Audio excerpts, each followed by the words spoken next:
को प्रभु यीशु मसीह के नाम में जिसु চাই যে मसीह आशा करूँ আপোনালোকে সকলোৱে ভালে আছে। পুনৰ আপোনালোকৰ মাজত প্ৰভু জীৱিত বাইকলৈ আজি বহুত দিনৰ মাজত মই আপোনালোকৰ মাজত একত্ৰিত হ'লোঁ। প্ৰভু আপোনালোকৰ সকলোকে সুস্থ আৰোগ্য কৰিছে, তাৰ কাৰণে প্ৰভু যীশুক ধন্যবাদ দিছোঁ। আৰু আজি বাইক হৈছে যোহনে লিখা শুভবাৰ্তা 8:32 পদ। ইয়াত লিখা আছে, আৰু তোমালোক হয়তো জানিবা আৰু এই হয়তো তোমালোকক মুক্ত কৰিব। আমিন। এই বাইকৰ দ্বাৰাই প্ৰভু আপোনালোকে সকলোকে আশীৰ্বাদ কৰক। আৰু এই যি পবিত্ৰ বাইক আজি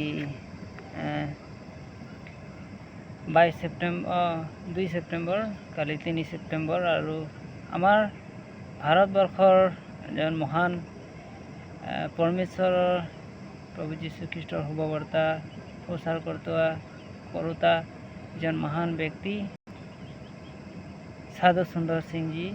তেওঁৰ যি জন্ম আজিৰ এই দিন 3 ছেপ্টেম্বৰ, যোৱাকালি আছে 3 ছেপ্টেম্বৰ।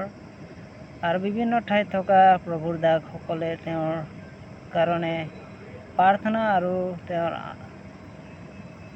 শান্তিৰ অৰ্থে তেওঁবিলাকে বাৰ্থডে চেলিব্ৰেট কৰিব।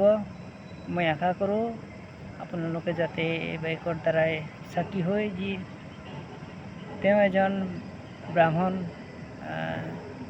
ফেমিলিৰ তেওঁ এজন ব্যক্তি আছিল, আৰু তেওঁ প্ৰভু যীশু খ্ৰীষ্টৰ যি বাইকত যি যোহনে লিখা 8:32 পদত লিখাৰ দৰে তোমালোকে হয়তো জানিবা, হয়তো তোমালোকক মুক্ত কৰিব।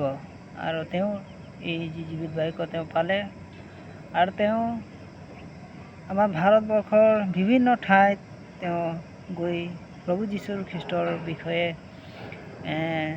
শিক্ষা দিছিল, শুভবাৰ্তা প্ৰচাৰ কৰিছিল।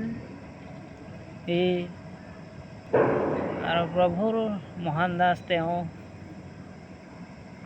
নেপালত গৈ আমাৰ প্ৰভু যীশু খ্ৰীষ্টৰ বিষয়ে তেওঁ শুভবাৰ্তা প্ৰচাৰ কৰিছিল। আৰু তেওঁ দ্বীপত এনে এটা ঠাই য'ত নেকি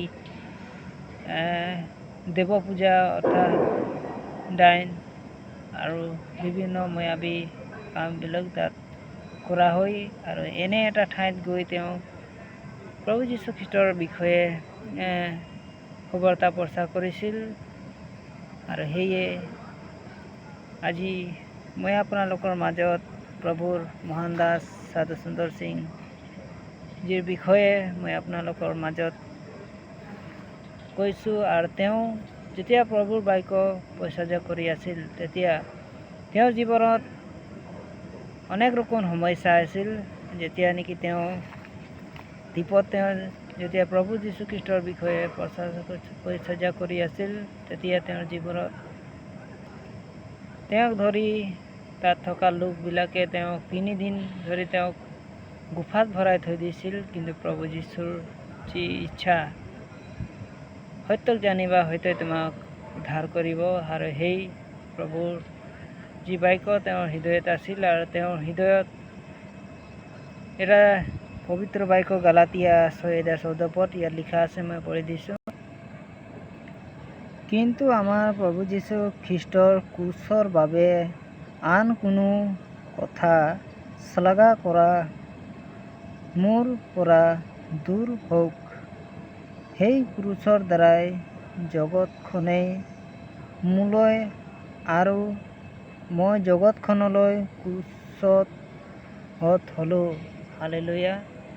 আৰু এই যি বাইক তেওঁৰ জীৱনত তেওঁৰ মনত উদগনি আত্মা দান কৰিছিল। আৰু তেওঁ কৈছিল যে যেনেকৈ প্ৰভু যীশু খ্ৰীষ্টে মোৰ কাৰণে নিজৰ ক্ৰুচ তেওঁ তুলি লৈ প্ৰাণকো শুদাই দিলে, ঠিক সেইদৰে তেওঁ নিজৰ ক্ৰুচ লৈ তেওঁ আমাৰ ভাৰতৰ বিভিন্ন ঠাইত গৈ প্ৰভু যীশু খ্ৰীষ্টৰ বিষয়ে তেওঁ শুভবাৰ্তা পৰিচৰ্যা কৰিছিল। সেয়ে অহাকালিলৈ তেওঁৰ বাৰ্থডে আছে। মই আশা কৰোঁ আপোনালোকে যাতে প্ৰভুৰ এই দাসৰ বাৰ্থডে চেলিব্ৰেট কৰিব। আৰু এই দুখাৰ মই আপোনালোকৰ মাজত প্ৰভুৰ আজি বাক্য আগবাঢ়ি আনিলোঁ। সকলোকে প্ৰভুৰ বাক্যৰ দ্বাৰাই আশীৰ্বাদ কৰক। ধন্যবাদ। God bless U.